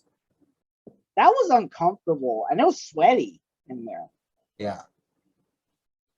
So yeah, high school wrestlers may now have facial hair on the entire face and chin, provided a skin check can still be conducted. Previously, wrestlers were required to be clean shaven with the exception of sideburns and a neatly trimmed mustache. It was one of 3 rule changes recommended by the NFHS Wrestling Rules Committee and was approved by the board of directors. Facial hair, the skin must be visible to allow for a skin check to be performed as determined by the referee or a designated on-site appropriate health care professional. Oh, really? Jim Zaleski is still on March 9th, Zaleski was dismissed as head coach of Iowa State. On May 21st, University of Jamestown in North Dakota hired him as the new wrestling coach. Okay. I wonder why they dismissed Zaleski. Good question. Because he was doing pretty good. Won 7 Pac-12 championships between 2006 and 2020. 147, 75, and 2 dual meet record. So why would they let it go? So he was let go from 2 wrestling positions, Iowa, which is understandable, and then Oregon State, which is not as understandable. Unless he had a similar situation where he kind of let the quality of the wrestling go down. But Oregon State concentrates on a bunch of other sports. It's like, why are you concentrating? It's like, I know that they're one of the better performing wrestling schools, but yeah, you're letting a guy go who's got a proven track record. Well, clearly North Dakota Jamestown is like, oh, we have a good wrestler. We have a good eligible coach. Come coach for us. If we're talking about consistency, the older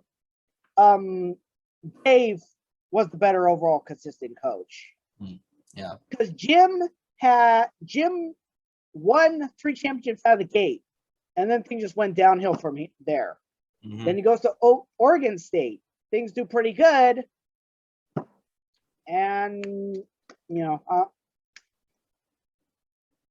right, so getting back on this, so you can have long hair, but the skin has to be visible.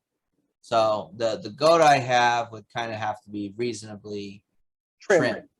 Yeah, it looks like. To get around this rule, it looks like wrestlers are allowed to wear the face mask. So, well, let's face it. How many 18-year-olds have beards? I've seen a few. It's not a common trait, though. You did not start growing full-on beards until you were in your early 20s. Yeah. I have encountered it sometimes where there have been some wrestlers who are brought up. I remember when they adjusted the hair rules. Like when I was wrestling, it was wear a cap or cut your hair. Right. Nowadays, they don't even have to tie their hair up anymore. And they don't have to wear the cap. The cap is optional now.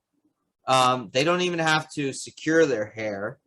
It's obviously smarter if you do, because you need to see. Right. Aspirin, had that big fro. You don't want that fro going like this. Right. Or let's throw Benson Henderson, because he likes to fight with wild hair. It's like you don't want someone like that with their hair going all over like this. Yeah. So it's smarter to tie your hair. It's just not required. Right.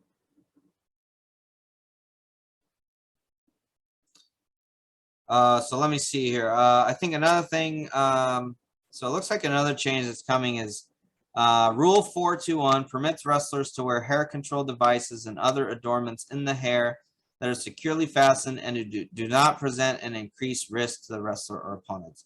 Now, see, this is gonna, I can just see the officials meetings that I'm gonna have coming up where they're gonna be like, okay, so what specifically is allowed? Because one of the things that they said earlier was like, like one of those, the rubber bands, the string rubber bands are allowed to do that. But what do they mean by other devices? What specifically, does that mean like a hair clip or something? Is that what they're allowing? Because that you certainly can't have a hair clip in there when you're trying to wrestle. So I'm wondering what this rule 421 is going to mean in regards to that. And it looks like another. This obviously affects you as the of course officiator. It doesn't really matter to me, because I'm just like, okay, whatever. Yeah. Another rule. I don't have an opinion one way or the other. Oh, so here's something, Matthew. In the event a wrestler's shoelaces become untied or the shoe comes off during a match, a wrestler will be penalized for stalling. Because before, if a wrestler came to the mat, if a wrestler reported to the mat and their shoelaces were undone, that was a technical violation and a 1 point before. But now it's just, well, the shoelaces coming undone during the match before were stalling already, but the shoe coming off was a technical violation. So what they've done is the shoe coming off is now just a stall call. Shoe and shoelace infractions are no longer subject to injury time. Match will not be stopped to warn or penalize this instance of stalling. I'm wondering what that means. Additionally, any 2-point stalling infraction or penalties will not cause the match to be stopped to warn or penalize a wrestler. Okay. So that's the trade-off, is that they have to have it beforehand, or it's going to get docked for them during the match. Right. Well, we know that obviously there's shoes designed specifically to cover the shoelaces. Like I think I still have my Kale 2s, and they specifically have a pouch to put your shoelaces in. Mm-hmm. And those have existed for literal decades now. So there's no reason why someone should not. And then, of course, you know, those old school time when we would tape them.